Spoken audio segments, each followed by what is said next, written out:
សូមជម្រាបសួរលោកគ្រូអ្នកគ្រូជាទីគោរពបាទថ្ងៃនេះខ្ញុំបាទសូមបង្ហាញអំពីការប្រើប្រាស់ Google Classroom នៅក្នុងការបង្រៀនបាទអញ្ចឹងឧទាហរណ៍ថាខ្ញុំមាន account 2បាទនេះ account មួយនិងបាទ account មួយដែលខ្ញុំបើកជ្រោមពីរផ្សេងគ្នាបាទអញ្ចឹង account មួយនេះដើរតួជាគ្រូចំណែក account ដែលមានមុខនេះគឺដើរតួជាសិស្សបាទឥឡូវបាទអញ្ចឹងជាកិច្ចដំបូងគឺយើងត្រូវតែចូលដើម្បីបង្កើតថ្នាក់បាទការចាប់ផ្ដើមបង្កើតថ្នាក់ដោយលោកគ្រូអ្នកគ្រូដឹងជាសាច់ហើយគឺយើងត្រូវតែចូលទៅកាន់ Google Classroom បាទដែលមាននិមិត្តសញ្ញាបែបនេះបាទនេះគឺ Google Classroom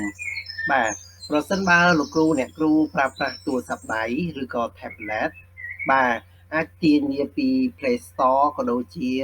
Google App ទុកទៅលើអេក្រង់ទូរស័ព្ទរួចជាស្រេចក៏បានឬក៏ចូលទៅតាម Chrome ឬក៏ Google បាទដោយ login Gmail ហើយចូលទៅតាម Google App នេះក៏បានដូចគ្នាបាទឥឡូវបាទឥឡូវខ្ញុំចាប់ដើមចូលដំបូងឡើយបាទគឺចុចទៅលើ Google Classroom មកបាទអញ្ចឹងដោយសារ account គ្រូនេះគឺខ្ញុំធ្លាប់បង្កើតថ្នាក់ហើយអញ្ចឹងជាធម្មតាគឺមានថ្នាក់ច្រើននិងមានលក្ខណៈបែបនេះបាទបើលោកគ្រូអ្នកគ្រូអត់ទាន់មានបង្កើតជាថ្នាក់រៀនទេគឺចេញជាសញ្ញាបូកបែបនេះបាទអញ្ចឹងឲ្យយើងជ្រើសរើសកន្លែងទៅទេបាទអញ្ចឹងដើម្បីបង្កើតថ្នាក់បានអញ្ចឹងលោកគ្រូអ្នកគ្រូចុចពាក្យបូកនេះបាទសញ្ញាបូកនេះបាទអញ្ចឹងចុចមកគឺគេដាក់ថា create or join class បាទខ្ញុំចុចមកបាទអញ្ចឹងនៅពេលដែលចុចវាចេញជាពីរ join class និង create class ពាក្យទៅ join class នេះគឺសម្រាប់សិស្សរបស់យើងគាត់វាយលេខកូដបាទចូលដើម្បីចូលក្នុងថ្នាក់រៀនរបស់យើងពាក្យថា create class នេះគឺសម្រាប់យើងបង្កើតថ្នាក់បាទយើងក៏អាច join class បានដែរប្រសិនបើយើងរៀនជាមួយលោកគ្រូអ្នកគ្រូផ្សេងទៀតបាទអាច join បានបាទអញ្ចឹងខ្ញុំធ្វើការ create class បាទបង្កើតថ្នាក់រៀនបាទចុចមកបាទអញ្ចឹងវានឹងចេញ message សួរយើងបែបនេះបាទអញ្ចឹងយើង scroll វាទៅខាងក្រោមមកដល់យកដោយ tick កន្លែងនេះយកព្រមមកបាទអីទេយើង tick ហើយយើង continue បាទនៅពេលដែលយើង continue ហើយវានឹងចេញ closer មួយឲ្យយើងបំពេញនៅព័ត៌មានខ្លះៗទាក់ទងនឹងថ្នាក់រៀនរបស់យើងបាទ class name ឧទាហរណ៍ខ្ញុំដាក់ថាថ្នាក់បាទខ្ញុំដាក់ថាថ្នាក់ខបាទថ្នាក់ខទៅ section ឬក៏ផ្នែកបាទអញ្ចឹងអត់មានផ្នែកច្រើនទេខ្ញុំដាក់ថាបាទថ្នាក់ខបង្រៀនដោយអញ្ចឹងណាឲ្យលោកគ្រូស្ដារបាទសព្ទិមុខវិជ្ជាបាទឧទាហរណ៍ថាបាទអញ្ចឹងយើងអាចដាក់ថាភាសាខ្មែរកម្ពុជាឬក៏អីក៏ដោយបាទឬក៏មិនបាច់ដាក់ទេបាទតែក៏បើសិនជានៅមហាវិទ្យាល័យយើងមានថ្នាក់បាទដូចជាចិត្តវិទ្យាភូមិវិទ្យាឬក៏បាទផ្សេងបាទអញ្ចឹងបន្តមកគឺបន្ទាប់ពីយើងបំពេញព័ត៌មានរបស់យើងរួចរាល់ហើយយើងចុចពាក្យថា create នេះបាទ create បាទនៅពេលដែលចុចពាក្យ create បាទវានឹងឲ្យ login ចូលទៅក្នុងថ្នាក់របស់យើងបាទ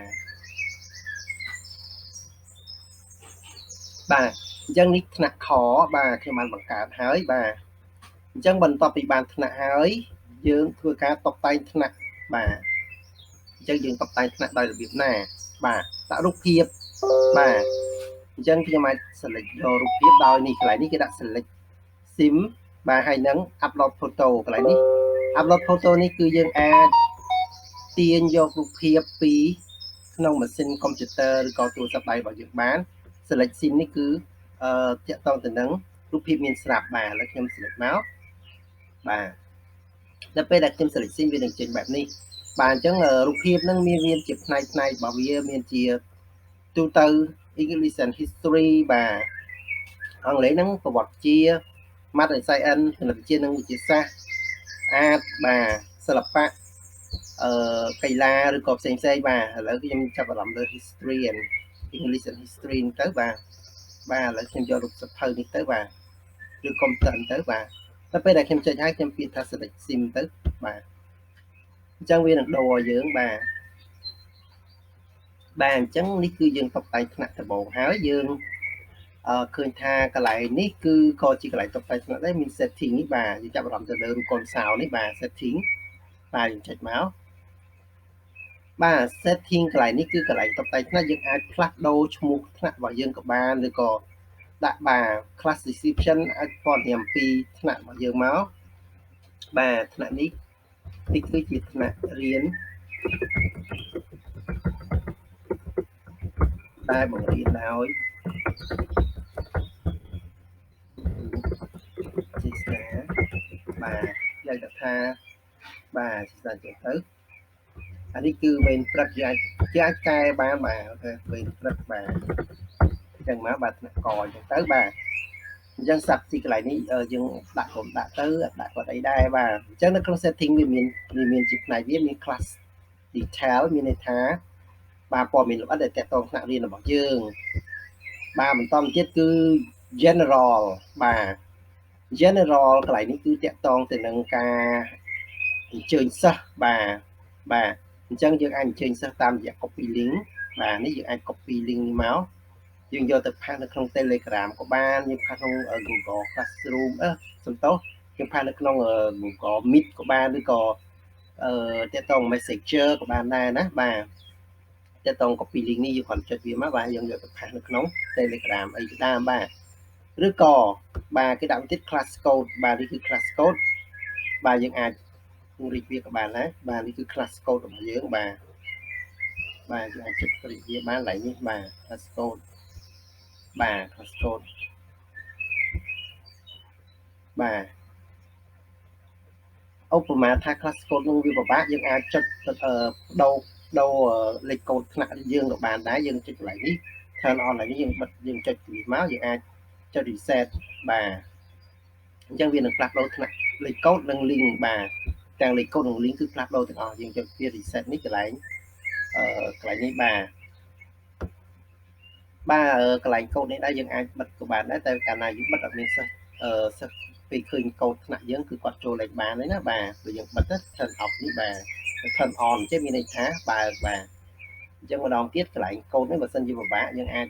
ផ្លាស់ប្ដូរកូដរបស់យើងទៅតាមចិត្តយើងបានគឺដោយ reset វាមកវានឹងលោតឲ្យបាទអញ្ចឹងកន្លែងនេះ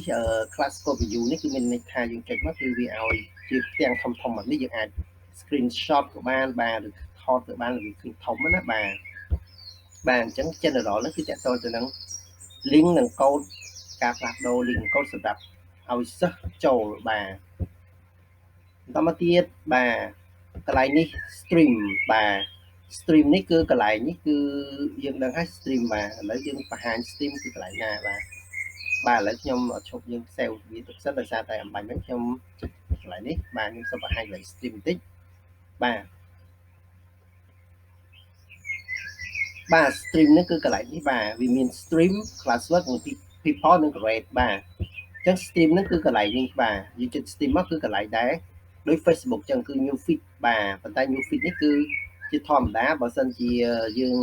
ផុសច្រើនទៅគឺវានឹងកប់ទៅក្រោមដូចnew feed របស់ Facebook ដែរបាទដូចគ្នានេះហៅ stream បាទ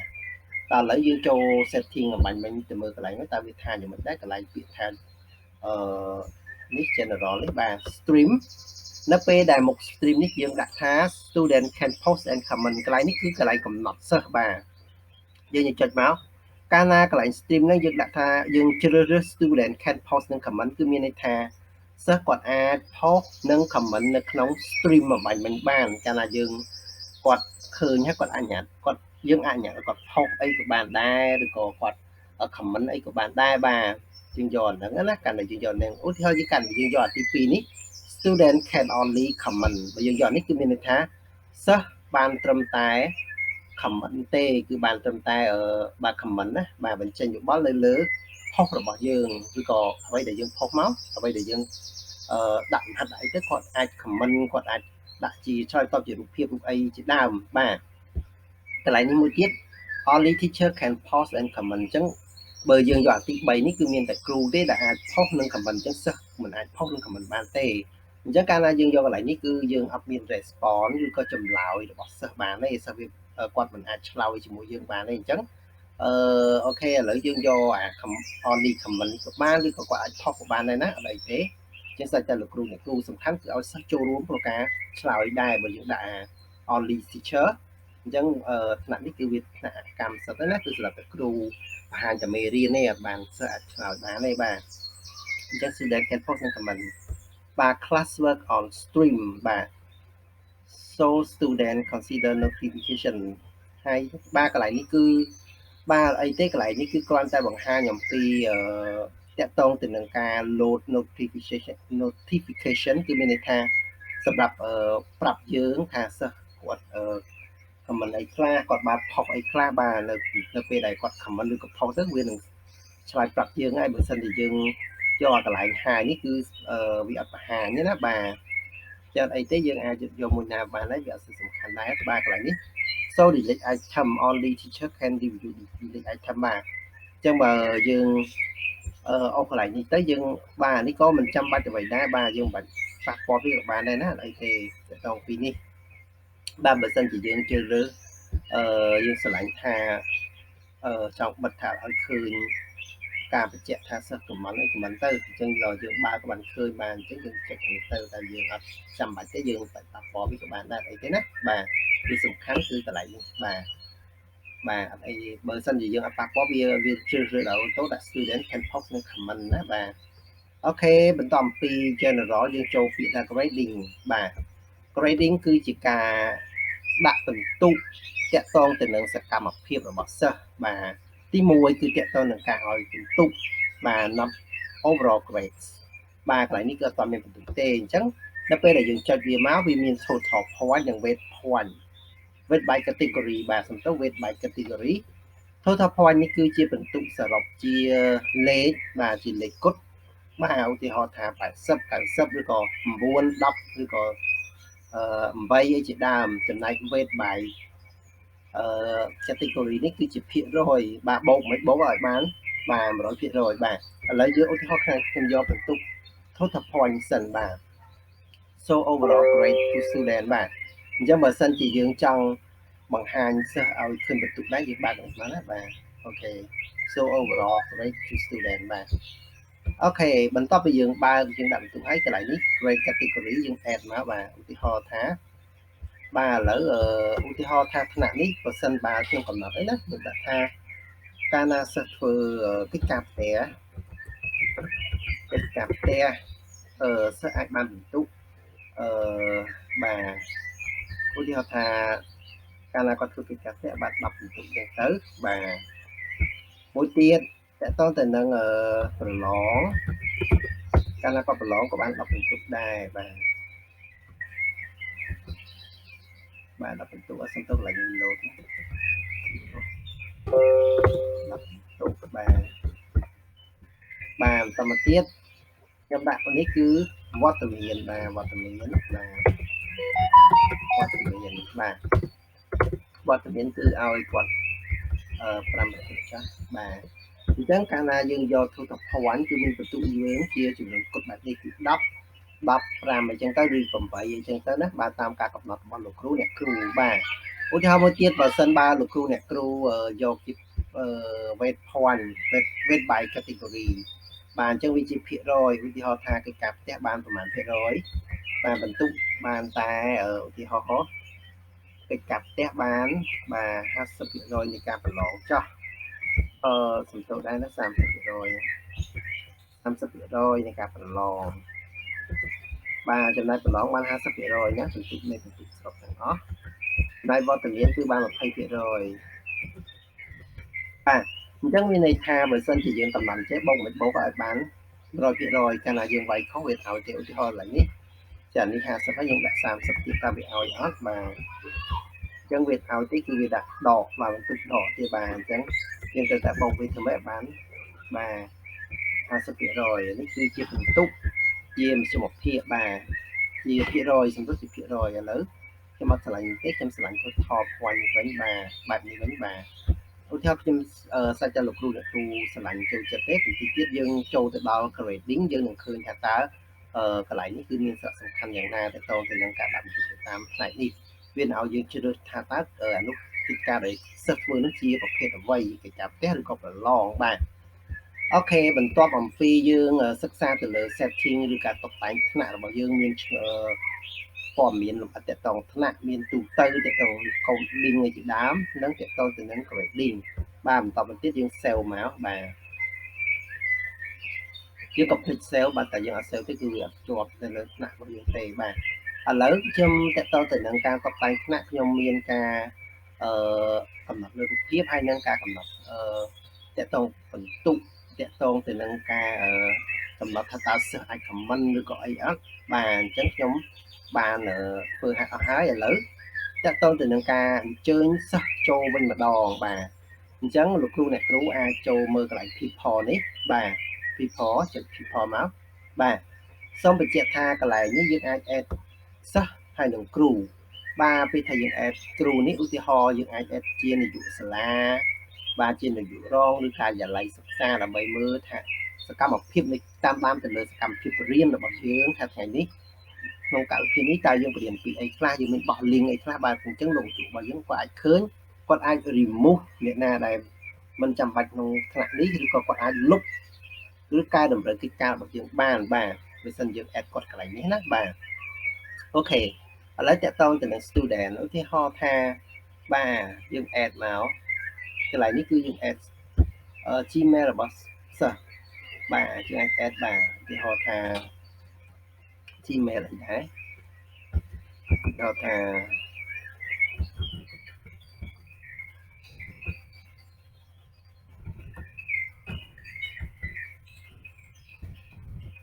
បាទអញ្ចឹងនៅពេលដែលយើង add Gmail របស់គាត់ណាបាទជាធម្មតានៅពេលដែលយើង invite គាត់ទៅយើង add ហើយយើង invite នេះអញ្ចឹងគាត់នៅពេលដែលគាត់បើក Gmail ទៅគាត់នឹងចុចចូលនៅក្នុងថ្នាក់របស់យើងបានឬក៏បើសិនជាយើងអត់ invite ទេយើងអាច copy link នេះបាទធ្វើតាម copy link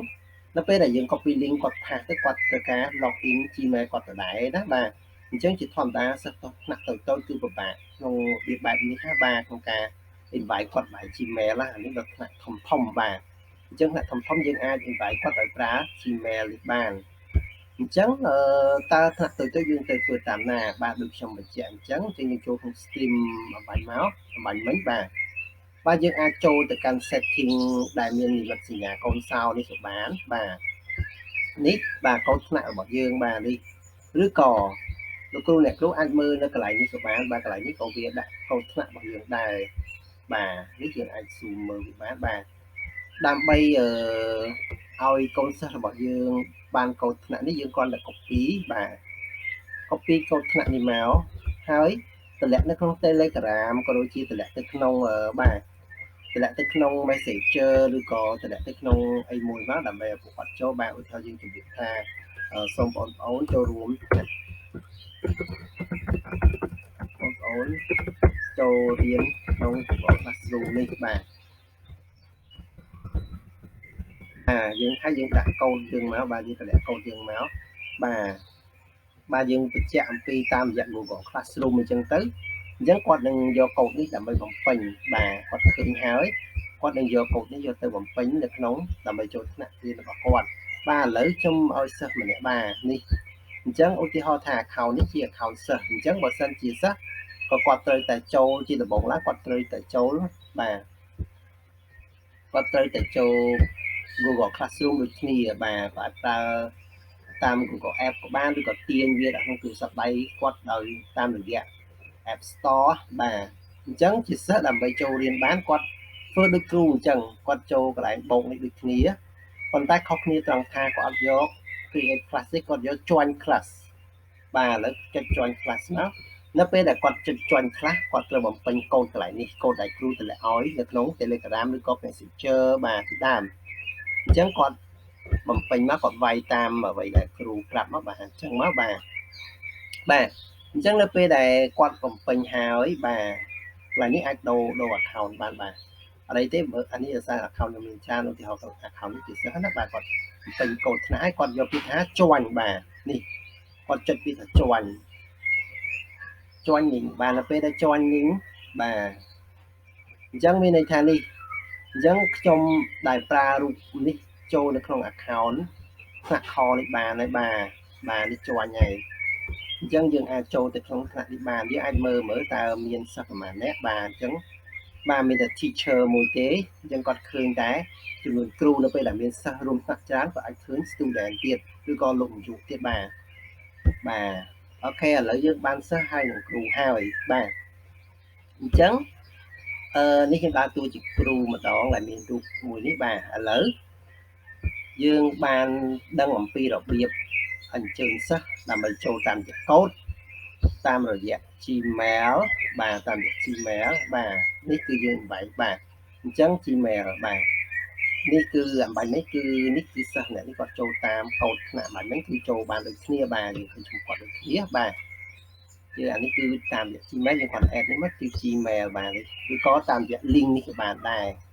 រ link Gmail link ហើយនឹង Gmail ត្រូវការ login Gmail ដូចគ្នាបាទ